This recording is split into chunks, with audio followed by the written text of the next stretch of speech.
All right, Mike, so good to see you. It's been a long time since Legion 44.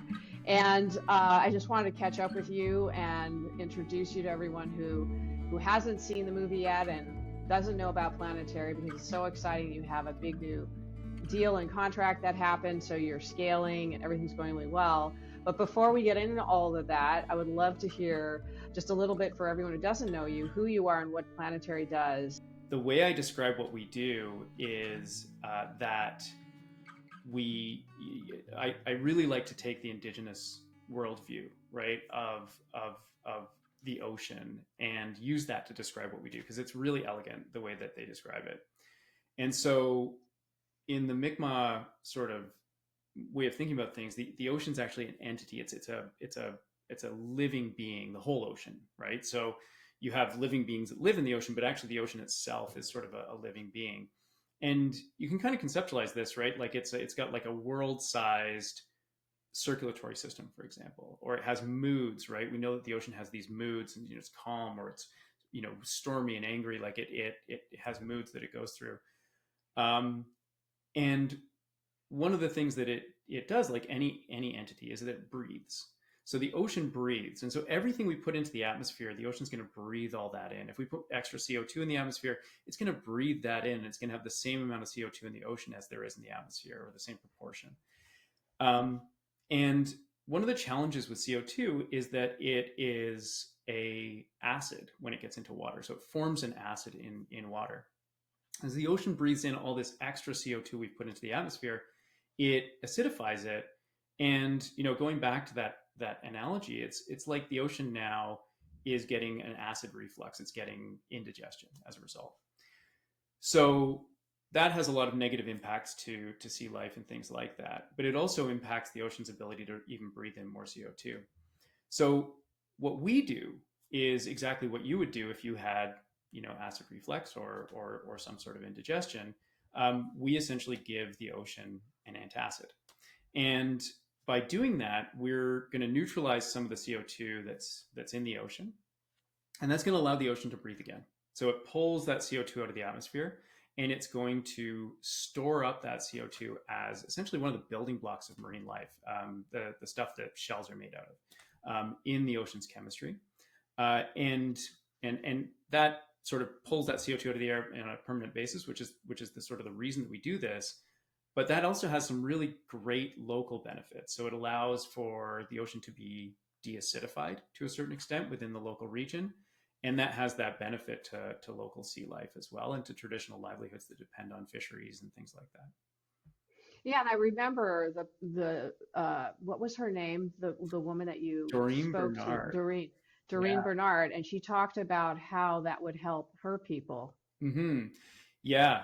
Yeah. She was amazing. And I think she, like I say, almost brought me to tears when we were talking about this on the pier, and her sort of perspective on it, I thought was really just fascinating. And, it's been 3 years now, right, since that. And we've had a lot more engagement with folks in the region, with indigenous communities and rights holders.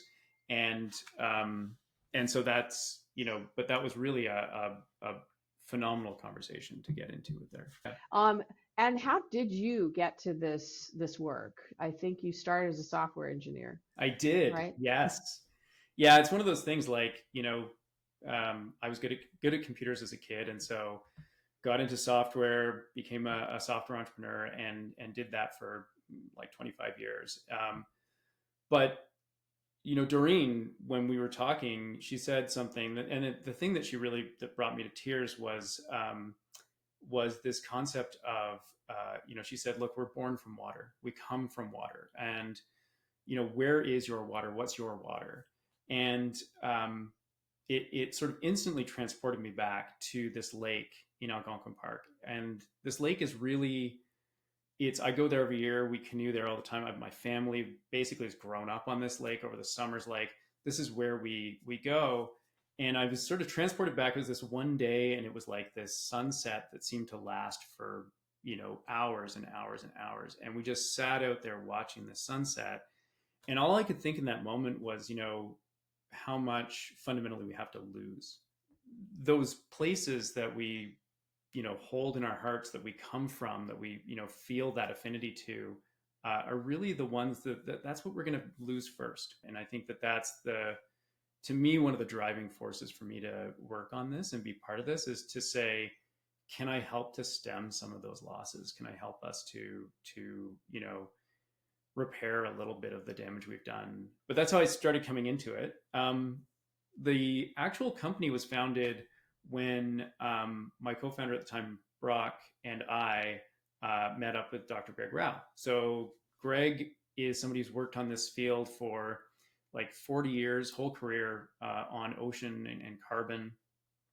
And Brock and I, when I'd sold my last company, my software company, I was looking for what I was going to do next, something with a bit more impact. And we just called researchers around the world for probably about a year. And we'd end every single conversation with like, okay, tell me 2 more people in climate that we should talk to. And so we get these introductions and we go talk to the next person and the next person. And eventually we ran into Greg, and Greg sort of showed us a paper and he's like, why don't you just do this? And we looked at it and we were like, wow, this just makes so much sense, in terms of how this goes. And that's 6 years ago. And we've been on a journey of taking that initial sort of scientific research and simplifying it over and over and over again successively over the last 6 years to the point where we are now. Yeah, and so when we saw you in Tufts Cove in Halifax, Nova Scotia, you were piloting what it is you're doing, which is what exactly for the layperson? You're basically putting an antacid in the ocean, Yeah. right? Yeah. And so what is that? And Well, why is that so safe, and why does it work? I mean, the way that it works is it's really simple. So we site what we're doing at the power plant. So Tufts Cove is a natural gas generating facility, and it has a cooling loop. So it's got sort of it draws water in from the ocean, and that goes through a pipe, and that pipe is just a closed pipe. It doesn't, nothing is added or taken away. It's just sort of the seawater pipe that goes through the plant, and it pulls heat out of the generating equipment essentially. And so it just goes in and it comes out a little bit warmer than it came in. We site our plant right at the end of that pipe, and we integrate with the end of the cooling water pipe. And as that water goes back into the ocean, we're essentially adding an antacid at that point to neutralize the CO2 and the acidic CO2 that's in that water. And as we neutralize the acidic CO2 in that water, that water essentially has less CO2 in it than the atmosphere. So when the ocean breathes again and re-equilibrates or balances back with the CO2 in the atmosphere, there's less CO2 in that water, and it draws it in and balances it all back out again. And so that's how the system works. But the other thing that happens is that because we're neutralizing that acidic CO2 in the water that goes out into the region in the Halifax Harbor region out there is actually lower acidity. And so for shellfish in particular, and shellfish can range from microscopic plankton all the way up to lobsters and oysters and things like this. That is a much more hospitable environment at that point for those organisms, much less acidic, much more similar to what they evolved to live in. And that's what Doreen was talking about, was she was really excited to find a way to stabilize the environment that they understood for thousands of years. Mm-hmm. It was changing, and now this is a way to bring it back into balance. So that was really beautiful to hear from her too. So how do you know it's happening? How do you measure it? We were talking about water columns, and how do you know that it's okay in this one place? Because I guess the ocean mixes too, correct? I mean, it's very complex. It is. It's super complex. And if I come back to measurement, there's 2 reasons we do measurement, right? One reason we do measurement is to make sure that we know exactly the impact we have on the environment, and we ensure that we're not having, accumulation and negative impacts and things like that. And then the other reason we do measurement is to make sure that we understand exactly how much carbon we're taking out of the air, right? Because we sell carbon credits, we have to have a very high quality bar and a really good understanding of that we are always selling, as many or less credits than we actually produce in terms of carbon removal. It's always a conservative sort of measurement. And so those are the two reasons we measure. If I take a step back and look at the science of how do you understand how much carbon is removed from the atmosphere, it's actually a really simple thing. In the ocean, the relationship between the amount of antacid, or what's called alkalinity, and the amount of carbon in seawater is a straight line. So it's a linear relationship. And we know this is sort of first year oceanography. There's nothing like special about this whatsoever. We know that if we push the alkalinity up, or we push the antacid level up, then CO2's got to come from somewhere. Carbon's got to come from somewhere. And the only place it can come from is the ocean, in order to bring us back to that line. So it's always going to come back to this line. I change the system so that there's more alkalinity. The system's going to react by bringing more CO2 in from the atmosphere. That's going to happen. And if we were sitting in a closed environment, right? We had to do this in a beaker, or you do this in a swimming pool or whatever. You can measure that. It's really straightforward. Like I say, it's oceanography 101. And you'd be done. You could just measure that, and there's the carbon we remove from the atmosphere. But the problem is the ocean moves, and it's really big, and it cycles things out, flushes things out, and all this other stuff. And so we then have to understand, in a real ocean environment, how does that affect either the efficiency of the process, and most importantly, the timing, right? Like, when is that carbon removed from the atmosphere, right? We know that when we add an antacid, it's going to remove carbon from the atmosphere. But if that sinks out of sight and, sits on the bottom of the ocean for 1,000 years, it doesn't really help us very much, right? And so we have to look at measuring and modeling to understand when exactly it happens. To do that, we're, pushing forward the science, especially in this region, and we're combining it with this understanding of the biological and the physical impacts of what we're doing. So we, for instance, we send out a boat, every 2 weeks at a minimum, and we do sampling in our water column and in our sediments. And we're looking for, how is the carbon balance of the ocean changing, and the chemistry and everything. But we're also looking at, is there any accumulation of this stuff? Is it building up at any point? Is it not dissolving for some reason? Is there any trace metals within the product that are remaining in the environment or building up in the environment in a way that you wouldn't be able to tell unless you go out and measure it. And so we do a lot of that kind of work on top of the permits that we have, and the understanding of what's safe, and our understanding of what it is that we're putting in the ocean. We're very careful about all those things, but we go that one step further as well and measure across the harbor. And the thing I'll say about that that's really interesting, and since 2023, when we did the movie, it's really evolved, is that there's been just an explosion of knowledge in this space. And so all of this work that we're doing, and other researchers and our research partners are doing, and researchers around the world are doing, is resulting in essentially a doubling of the number of peer-reviewed papers in our space every single year. So there's an exponential growth in the knowledge and the both the biological impact, and also the measurement of the carbon. And because of that, I would say you've matured a lot since when we first filmed you, to such a degree that you just concluded a pretty big deal with Frontier. So tell us about that. That was a nice thing to read on my feeds across different platforms. It was really great. So what happened?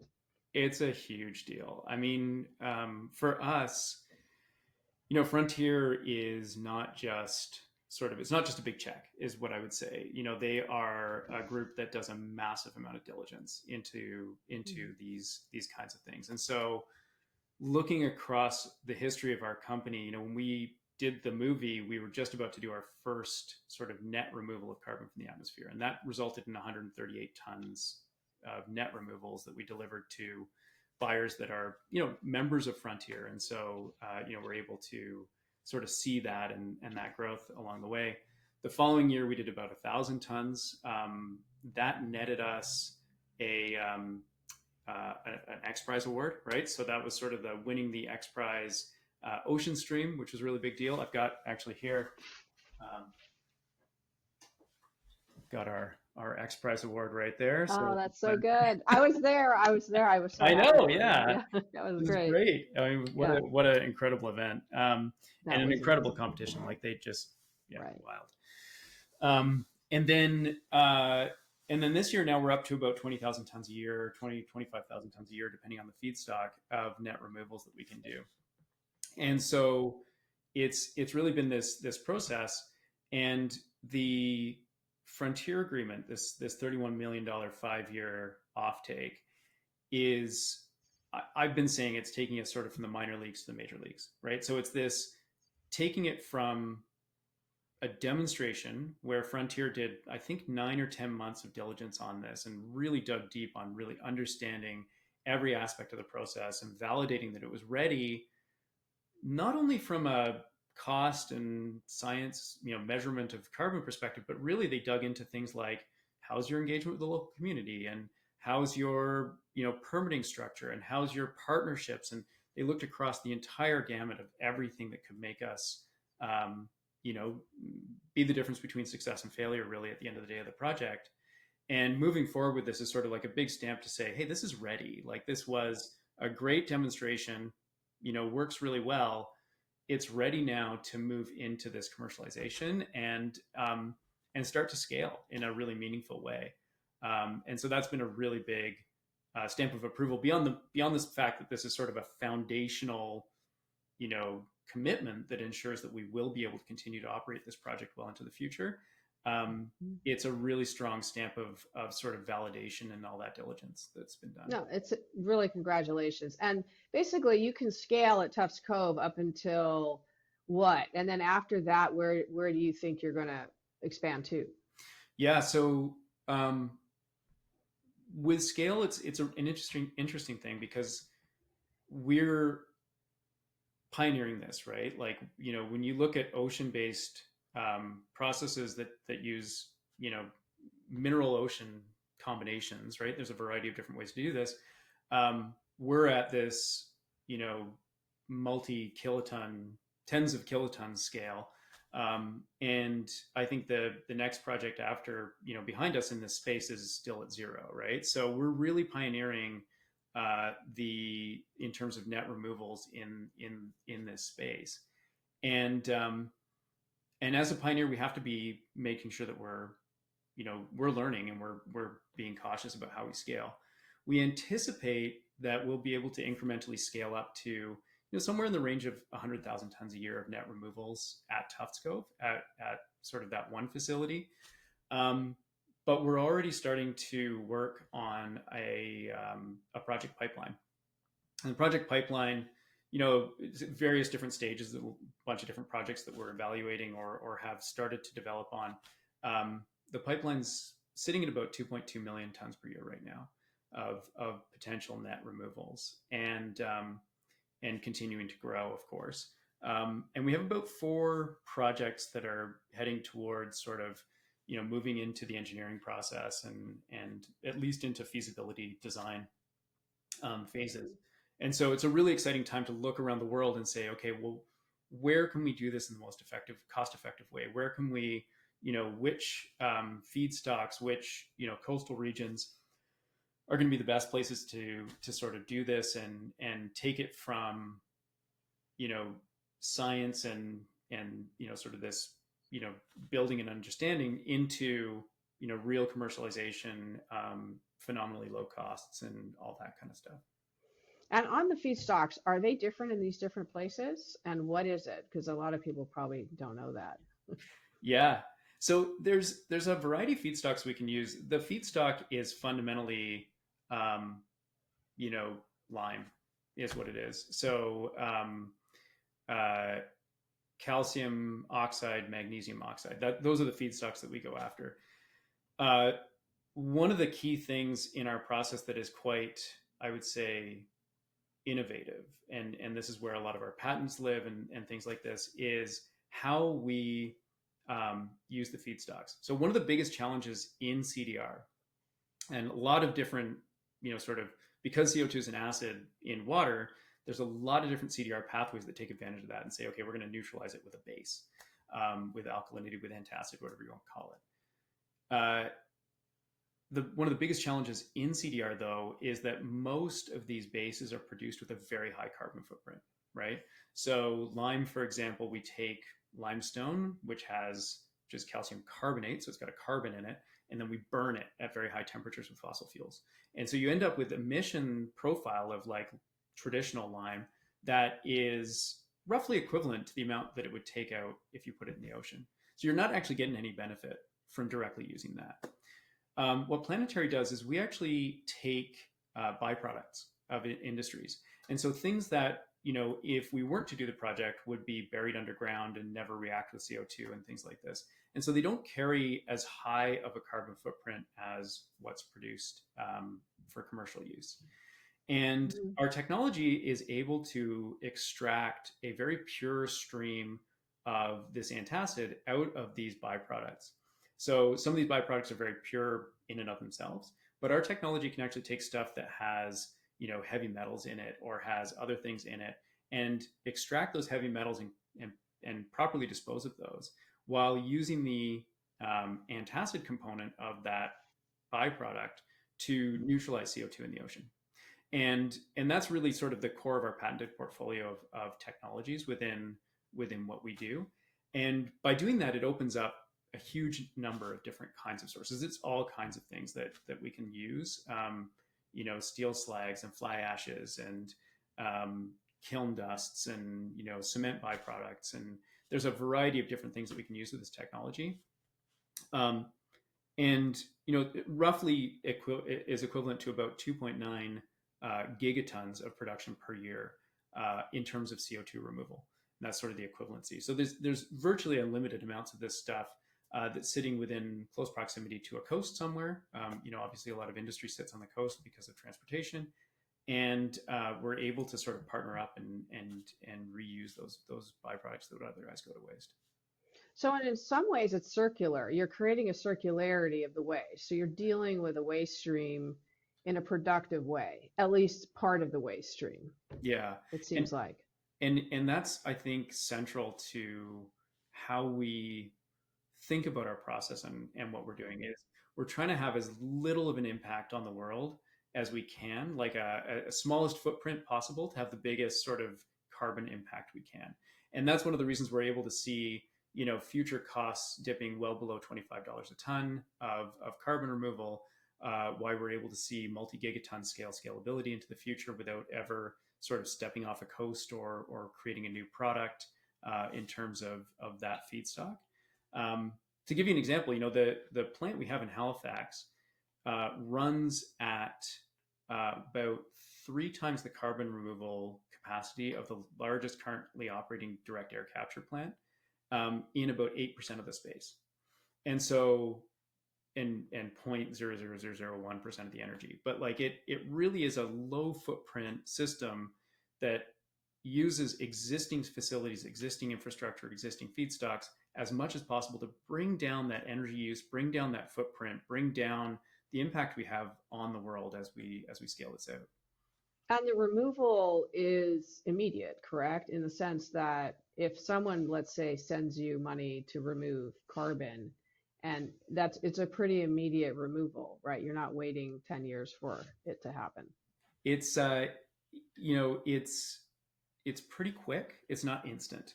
So it's sort of, there's a curve, it's like an elbow curve. And so it's about 12 months to 80%. So it's sort of less than a year, you're up about 80%. And then there's a long sort of asymptote tail out, however long you want to go. And then you're getting to like 0.0001 additional percentage per year at a certain point. But the majority of it happens very, very quickly. Yeah. Yeah, it's interesting. And, a couple of things that come to mind when we talk about this, and it's only because I've encountered some of this, even talking about additional removals. A couple of things. One, you're working with fossil fuel industry. What are you doing? They should be jailed forever. Sorry. But, some purists get really upset that the CDR industry works with the fossil fuel industry. And from my perspective, obviously, you're creating a circularity and we're evolving through and out of that industry into a new world of carbon management. Yeah. And so talk to me about that and how have you dealt with that Sure. question? Yeah. I mean, because this was a really big part of the frontier diligence, right? Was like, hey, you guys are sitting at a natural gas power plant. Like, how do you deal with that? Like, what goes on there? And there's a lot of questions about that. Like, for example, are you going to prolong the facility's life? Like, are they going to burn more fossil fuels because you're doing this project in one way or another? And we really had to cover that off in a lot of ways. With our system, there's a couple of different things. So first of all we need is water, like water flow, right? And so we could create a new water flow. We could get some pumps and pump water through and do our own thing. Obviously, there's a carbon footprint associated with that. There's an energy footprint associated with that. If this thing's going to go anyway, why not use it to a certain extent, right? And we're not currently selling the credits to fossil fuel. We're selling it to people like Frontier and stuff like that. Now, could we in the future? Possibly. But you also have to look, I think, when you think about these things, you have to look at the region that you work in and how you're having impact on that region as well. Nova Scotia, for example, this is a place that has lots of wind, which is great. Lots of wind energy, potential for biomass, some biomass, not a huge amount, virtually zero hydro, and not really many solar resources in the region. And so, when you sort of balance it out between, keeping the lights on for Nova Scotians, there is going to be a carbon footprint. Like there's going to be some level of fossil generation for quite a while in that region. Like it's not going to switch over very quickly. And so to some extent, so long as you're not changing that plan, right, for shuttering coal plants or taking fossil generation out of the grid, we are having a positive impact on the net carbon footprint within the region, which is really good. I would say for future projects, there's certain things that are just not going to easily decarbonize right away, right? So when we look at the lime and the cement industry, the steel industries, like these are some of the industries that we're looking to partner with in the future. Whether or not there's a fossil fuel industry, we still need steel, right? We're going to still need steel. We're going to still need cement. Like we're going to need these products. And so with our pathway and the feedstocks we use and things like that, because they're produced by industries that are probably going to be around for a really long time, that are decarbonizing in their own way, that's where we see a really strong future in this kind of pathway and what we're doing. So that's what we're looking at right now. We're also looking, one of the interesting things is being able to use legacy coal assets. So I'll give you an example. Like one of the things that we could do as a project, and it's not to say that we're doing this right now, but one of the things we could do as a project is when a coal plant is shut down, that actually creates a really interesting opportunity for us to create a project. They've got the cooling water loop is there. Cooling water loop can run without the coal, right? Like you can just run that cooling water loop all the time. And there's a legacy of waste on these sites, a byproduct from the coal burning. So all this ash product that actually is usually buried and managed for a really long time. So what our technology can do is actually take some of the byproduct in terms of the alkalinity from that fly ash and use it in a productive way. And what that does is it actually reduces some of the environmental impact of that waste, right? One of the biggest challenges with these things is the alkalinity leaching into the local environment. And so by removing that, we can actually speed up the process of remediating those sites and turn something that used to be a big emitter into a big remover. And that becomes a really interesting way of doing our work. That's fascinating, actually. Yeah, it's getting into the weeds of the existing infrastructure and basically understand overall carbon management, which is what I really was learning in the last 4 or 5 years. Is it's really about managing carbon. And it's a cycle and the earth naturally does it. We've added to it with our industrial world Yeah. And now we just are managing it better and learning how to close these loops. And some of that waste, the waste is incredible if you think about it. You can take fly ash and use some of it to make it productive. Now, one of the questions, and as you scale up, people are like, "Oh my gosh, it's geoengineering, and it's can be go out of control." And just let us know why it's okay to scale Planetary. Oh, I mean, we have this conversation literally all the time. If we want to, and we can talk about it from a bunch of different angles. So personally, I have a belief that if you make a mess, you should clean it up. I mean, it's not crazy, I don't think. Like, I mean, No, my kids make a exactly. mess. I don't Yeah. sort of go to them and say, well, you should stop making that mess. But like, if we clean it up, maybe that's a problem. Like, that's not how I think about it. I think about it like, Mm-hmm. no, clean up your mess. And there's some sort of merit to that in terms of that just makes sense to me. Having said that, we can go beyond that because of course, some messes we don't clean up, some messes we leave or we sequester, or it's the cheapest way to do something, or we don't want to touch it in the future because it's bad to touch something that's sort of stable, and even though it's a mess, we leave it. And that there's lots of good industrial examples of that. So I actually think probably the better way of thinking about it is to say it comes back to the precautionary principle. And so the precautionary principle says that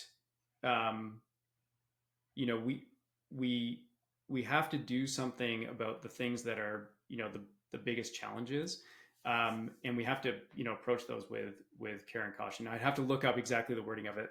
There's a couple. I remember. Yeah. There's a couple It's different basic. versions of Yeah. precautionary principle. I'll put it up on screen. Yeah. What So I mean, I will. before, so the and the damages if we don't do that far outweigh sort of the damages of kind of or the risk profile of these kinds of things. And what we're seeing now, especially in the space that we're working with in our space, with all of this knowledge coming out, is that that's really the case. Like the impacts to local ecosystems not only are very controllable, like you can sort of very easily say, oh, like, hey, this feedstock has too much metals in it, don't put it in the ocean. Like, it's fairly straightforward to do that. And you can manage and engineer your way around sort of ocean safety and within very well known and defined sort of permitting structures. But even like, outside of that, we don't have that luxury to say, oh, we just, this feels icky, like we don't want to do this kind of thing. We're not there anymore. Yeah, and I find it interesting. In Legion, you had said, what you're doing is like planting a tree, Yeah. in the sense that the amount, these numbers are so large that we would be lucky to be able to even slightly dent that giant pool, right? So, pulling carbon into the ocean is what the ocean does anyway, and it's turning it into an inert salt that organisms take up and use too, or it goes into the Earth's crust and creates eventually 100 million years later land. So it's just co-creating with nature, which I know freaks people out. Like you say, it creates it's the combination between pipelines, like the visual of a pipeline and the visual of out of control interventions, which I understand why people would be concerned. But I do know that this industry and people like yourselves and your companies spend quite a lot of time and probably quite a large amount of the funding in the research. Huge. So you're deeply aware of some of these processes in ways that we hadn't really understood even in recent past. So well, I find it interesting. I can point you to something really, I think one of the things that people get rightfully afraid of, right, is that sort of concept of unintended consequences or runaway effects, right? And absolutely the case that there's a lot of examples of sort of like, oops, we didn't know that would happen that way, right? And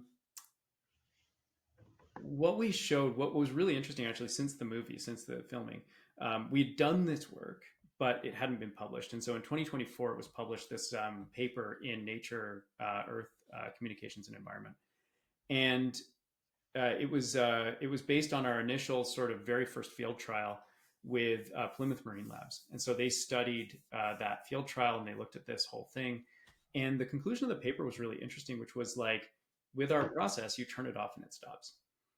And that's like that, what they called a clear exit strategy for this kind of work. And the reason for that is because, like you say, this is not only a very natural part of the chemistry of the ocean, but it's purely a chemical process. So it actually doesn't have biological effects. The only biological effects are going to come from the things that come along with the process, right? So if you're staying within your well-controlled limits for pH and total suspended solids, and you're staying within those limits for, environmental quality standards around, metals and trace metals and things like this within the marine environment, then, that's very sort of, you can control that box within your engineered system. And if you do that, as soon as you turn this off, and what we showed in this paper was that when you turn the tap off, when you stop adding antacid, that effect becomes immeasurable within 20 minutes. And so you can't actually now see that you've done anything anymore at that point, which goes back to that first conversation about measurability and all these kinds of things, and looking at, sort of impacts across the region and ensuring that you know how much carbon's removed. That makes that a little bit harder. But fundamentally, from a intervention perspective, because this is a natural part of the chemistry of the ocean, that this is sort of like just an improvement of the local pH, that, ability to say, like, we turn it off, it stops. The effect that we're creating stops very, very rapidly, gives you, I think, a lot more comfort with this type of intervention than maybe some of the others, and things that are more sort of biological based and things like that. That biology is funny, right? Like, you kickstart a biological process and it's like, who knows? Chemistry, it's like, yeah, okay, turn it off and it's going to stop, right? It's like a toolbox, a little bit more of a toolbox. Biology evolves. Yeah, exactly. Yeah. You can adapt and change. Well, that's fascinating. Well, I think that's all I have for now. Is anything new coming down the horizon we can look forward to besides just this incredible scaling, which is a huge story in and of itself? So, yeah, I mean, we're going to continue to scale according to the science, right? We're going to continue to contribute to the science and follow, what we know to be safe, and step up incrementally within that framework, and then continue to look for great places to do this work, and continue to make it a key part of as you say, the climate toolkit. yeah, fantastic. Well, I'm really thrilled to hear that things are going well with Planetary. So I'll keep track of it, and we'll talk soon. I'm sure when you figure out your next site, I'd love to talk to you about it. Absolutely. Come and see it. Come and film it. It'd be awesome. We will. We would love to. All right.